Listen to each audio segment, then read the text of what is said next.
ఎందుకంటే నాకు బాగా చిరంజీవి గారు ఇచ్చిన కాంప్లిమెంట్ అనమాట.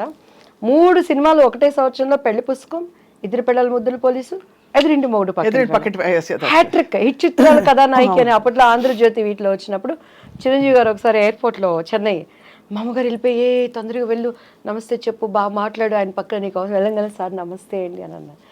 సార్ మీతో నేను ఒక్క సినిమా చేయాలి సార్, నాకు ఆ సార్ అంటే నీకేంటమ్మా హిట్ చిత్రాలు కథానాయకువి అన్నారు. నాకు ఆ మాట అసలు ఎంత సంతోషం అనిపించింది అంటే, దాని తర్వాత కొండవీటి దొంగ చేశాం. కొండవీటి దొంగలో శుభలేఖ రాసుకున్న, యాక్చువల్లీ నేను ఆయనకు మరదలు, ఆ సాంగ్ నాకు ఆయనకి ఉండాల్సింది. కొన్ని అనివార్య చెప్పుకోలేని కారణాల వల్ల ఆ సాంగ్ మళ్ళీ రాధా గారికి మార్చబడింది. ఓహో, అందులో కూడా మళ్ళీ మారి సో అప్పుడు నేను ఏడ్చి మా మమ్మీ మేమంతా మరదల్ క్యారెక్టర్ వేశారు, కానీ ఆ పాట మాత్రం నా కోసం అని పెట్టింది. ఎందుకు ప్రత్యక్షమైన సాక్షి పరచూరు గోపాలకృష్ణ గారు. అంటే ముందు చెప్పారు మీకు, ముందు రోజు ఒక సాంగ్ ఉంటుందని చెప్పారు. కొన్ని కారణాల వల్ల ఆ సాంగ్ని మళ్ళీ మార్చేసి రాధా గారికి ఆయనకి పెట్టారు.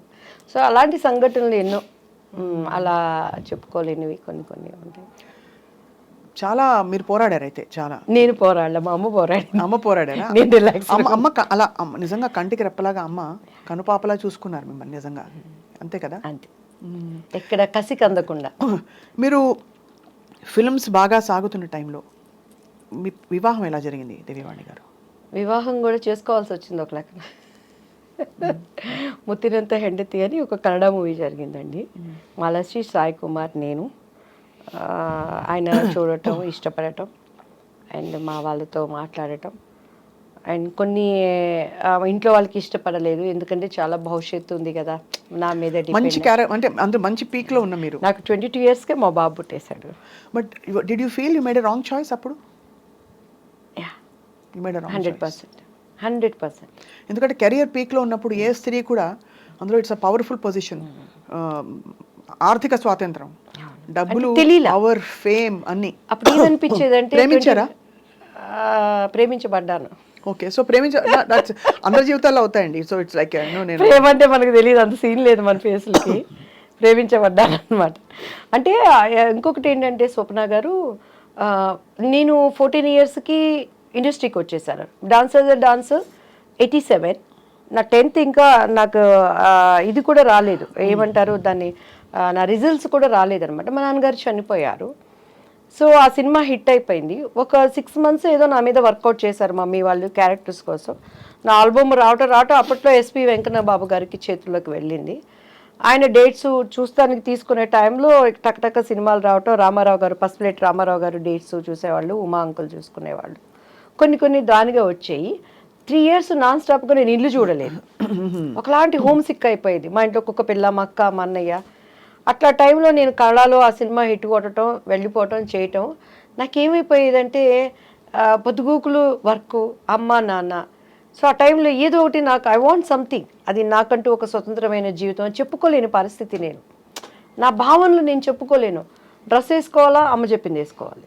మాట్లాడటం ఇంటర్వ్యూలో మమ్మీ ట్రైనింగ్ ఇచ్చి, అప్పుడు ఈ ప్రభు వీళ్ళంతా మా మమ్మీ దగ్గరకు కూడా వచ్చేవాళ్ళు కదండి. అంత మా మమ్మీ అంటే హిట్లర్ అనమాట ఇంటర్వ్యూలు అంటే. ముందు ఇది చెప్పి అన్నీ చెప్పి వీటన్నిటి కారణం మా మమ్మీ అని చెప్పాలని నేర్పించేది. సో అట్లా నాలో ఫస్ట్ నుంచి కూడా ఒక భావనలు ఉండే, వాటన్నిటికీ బ్రేక్ పడిపోయింది. తెలియకుండా ఇది పెళ్ళని చేసుకుంటే నేను వెళ్ళిపోతాను కదా, నాకంటూ నా లైఫ్ నేను ఇష్టంగా బ్రతక. యా, మెయిన్ 80% అది కారణం, 20% నా వయసు కారణం, ఇంకా మిగతాది పరిస్థితులు. మనకి కొన్ని దేవుడు అనుమతిస్తాడు. But I choose wrong decision. అది నాకు ఇప్పుడు అర్థమవుతుంది. అవునులేండి, అవును. ఆ ఇండివిజువాలిటీ మనం ఉండుంటే ఇంకా. బట్ కానీ ఇంకొకసారి కూడా నేను అనుకుంటాను, ఒకవేళ నేను అలా ఉన్నా కూడా నాకు క్యారెక్టర్స్ వస్తాయని గ్యారంటీ ఏంటి? మంచి ఆర్టిస్టు, ఒడ్డు పొడుగు బాగుంది, అభినయం ఉంది, అందు ఉంది, సింగిల్ టేక్ ఆర్టిస్టు, అన్నీ ఉన్నా కూడాను తెర వెనక టాలెంట్స్ మనకి లేవు. వస్తాయా లేవా గ్యారంటీ లేదు. సో అట్లా నేను శుభలగ్నం సినిమాలు అండి, ఆమెని క్యారెక్టర్కి. మొన్న కూడా నిన్న ఏదో ఫంక్షన్లో ఎస్వి కృష్ణారెడ్డి గారు కలిసారు, అదే చెప్పాను, సార్ శుభలగ్నంలో ఆమెని క్యారెక్టర్ నాది, ఎందుకు పోయిందో మీకు తెలుసు, ఇప్పటికైనా ఆ భర్తీని ఆ ఫుల్ఫిల్ మీరే చేయాలి సార్ అంటే కృష్ణారెడ్డి గారు నవ్వుతా ఉన్నారు. సార్ చాలా అంటే హీ సపోర్టివ్ ఆఫ్ విమెన్ కదా చాలా కృష్ణారెడ్డి గారు ఇప్పుడు కూడా. ఆ క్యారెక్టర్ అదే మీరు ఆ శుభలగ్నం మంచి పవర్ఫుల్ ఆమెని క్యారెక్టర్ ఆమెని గారి మొన్ననే ఆమెని గారిని ఇంటర్వ్యూ కోసం కలిశాను అనమాట. అని ఐ ఫీల్ హ్యాపీ. ఓ నాలాగే కష్టంతోనో వచ్చిన ఇంకొక వాళ్ళకి రావటం, వాళ్ళకి అది లైఫ్ అవటం కూడా ఐ అప్రిషియేట్. వాళ్ళకి మంచి ఎవరికైనా మనం బాగుండాలి, అందరూ బాగుండాలంటే దానికి అర్థం అదే కదా స్వప్న గారు. అంతే. కానీ నేను ఎప్పుడు బాధపడలేదని. ఏ రోజు ఈ క్యారెక్టర్ నాకు పోయింది అని బొక్కబార్లు పడుకొని అన్నం మానేసి గ్యాప్లో ఏం చేసేవారు మరి? ఆలోచిస్తూ కూర్చునేవారా ఇప్పుడు? సినిమాల మధ్య గ్యాప్లో అసలు గ్యాప్ ఎక్కడుంది స్వప్న గారు? పెళ్ళయ్యే వరకు నాన్ స్టాప్ పోరాటం. తర్వాత ఇంకా పెళ్లి వల్ల మీరు బ్రేక్ తీసుకున్నారు అనుకున్నారు. మ్యారేజ్ అయిపోయింది, ఇమ్మీడియట్ గా కన్సీవ్ 22 years కి నా బాబు పుట్టేశాడు. 24 years కి నా పాప. వాళ్ళ క్యారియర్తో అడపా సీరియల్స్ అవి చేసుకోవటం. అండ్ ఆఫ్టర్ దట్ వాళ్ళ చదువులు. ఇప్పుడు కొంచెం అలా ఊపిరి పీల్చుకుంటున్నాను కొంచెం. What was the biggest tragedy in your life మన దివ్యవాణి గారు? మా బాబు పుట్టినాక నాకు కొంచెం హస్బెండ్ సైడ్ చాలా ఇబ్బందులు ఫేస్ చేశానండి. అండ్ అప్పుడు ఆ ట్రాజడీని కూడా దేవుడు ట్రాజడీ అని తెలియకుండా నా కుటుంబీకులు నన్ను చాలా ఆదుకున్నారు. అండ్ బాబు హెల్త్ విషయంలో బాగా సఫర్ అయ్యాను. ఆఫ్టర్ దట్ చెన్నై వచ్చేసాను నేను. అప్పటి నుంచి నేను సింగిల్ పేరెంట్. ఇప్పటి వరకు కూడా బయట ప్రపంచానికి ఎవరికి తెలియదు. ఫస్ట్ టైం మీకే మీ ఇంటర్వ్యూలోనే చెప్తున్నాను. Single parent. బట్ మా వారు చాలా మనసున్న వ్యక్తి. He is good father, good husband. కానీ కొన్ని అనుకోని సంఘటనలు నా కళ్ళతో నేను చూడటం ద్వారా దగ్గరైన మనుషులకి దూరంగా బ్రతుకుతూ ప్రపంచం కోసం అండ్ నేను ఒక నీతి నియమాలతో ఉండే అనేటువంటి కట్టుబాట్ల కోసం నా పిల్లలకి నేనే ప్రపంచం. But is very lovely father. Is a good father to them. Is good husband. మీకు వారికి అంటే గుడ్ హస్బెండ్ ఎందుకు లేదు, ఎవ్రీ మినిట్ ఈ will take care about me. కొన్ని ఏంటంటే అక్కడ పరిస్థితులు వాటిని నేను మళ్ళీ ప్రభువుని అంగీకరించటం, అది అభిప్రాయ భేదాలు అనేవి రావటం వల్ల మానసికంగా దూరం అయిపోయాం. చాలా సంస్కారవంతుడు ఆయన. నాకు దేనికి అడి చెప్పి every minute he will take care మా పిల్లల గురించి. కానీ ఇక కామెడీ ఏంటంటే మా పిల్లలకు కూడా మాకు ఎంత అగాధం ఉన్నది అనే విషయం తెలియదు. ప్రభువుని మీరు స్వీకరించవలసిన ఎక్స్పీరియన్స్ ఏంటి దివ్యవాణి గారు? నేను ఎప్పుడు I love talking about God. అది మతానికి అతీతంగా, ఇది క్రైస్తవ మతమా, హిందూ ధర్మమా, ఇస్లాం మతమా, ఇంకోట బౌద్ధ మతమా అని కాదు. దేవుడు దేవుడే. So tell me about your experience. ఎలా అయింది మీకు అసలు? యాక్చువల్లీ నేను ఏంటంటే అమ్మవారు అంటే దివ్యవాణి, దివ్యవాణి అంటే అమ్మవారండి. అలా అమ్మవారి భక్తురాలు మీరు?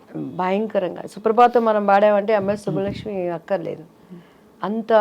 ఇక అక్కడ ఎక్కడ మనకి తిరుపతి టెంపుల్ ఎలా ఉంటుందో మీరు ఇన్నే ఓపిక ఉందంటే 2 చరణాలు నాకు ఇప్పటికీ గుర్తున్నాయి. చెప్పండి అమ్మా తల్లి, చెప్పండి తల్లి. ఎలా అంటే 4 గంటలు అయ్యేసరికి ఇంట్లో గంట మన ఇంట్లోనే మోగుతుంది.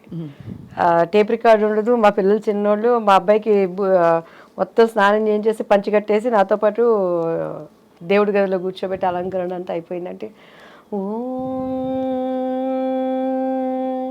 కౌసల్యా సుప్రజా రామ పూర్వ సంధ్యా ప్రవర్తతే ఉత్తిష్ట నరశార్దూల కర్తవ్యం దైవమాన్నికం ఉత్తిష్ట గోవింద ఉత్తిష్ట గరుడధ్వజా ఉత్తిష్ట కమలాకాంత త్రైలోక్యం మంగళం కురు మాత సమస్త జగతాం మధుకైటభారే వక్షో విహారిణి మనోహర దివ్యమూర్తే శ్రీస్వామి నిశ్చిత జనప్రియదానశీలే శ్రీ వెంకటేశ దయతే తవ సుప్రభాతం సుప్రభాతమరవిందలోచనే భవతు ప్రసన్నముఖచంద్రమండలే విధిశంకరేంద్ర వనితాభిరర్చితే వృషశైలనాద దయతే దయానిదే కమలాకుచ చూచుక కుంకుమతో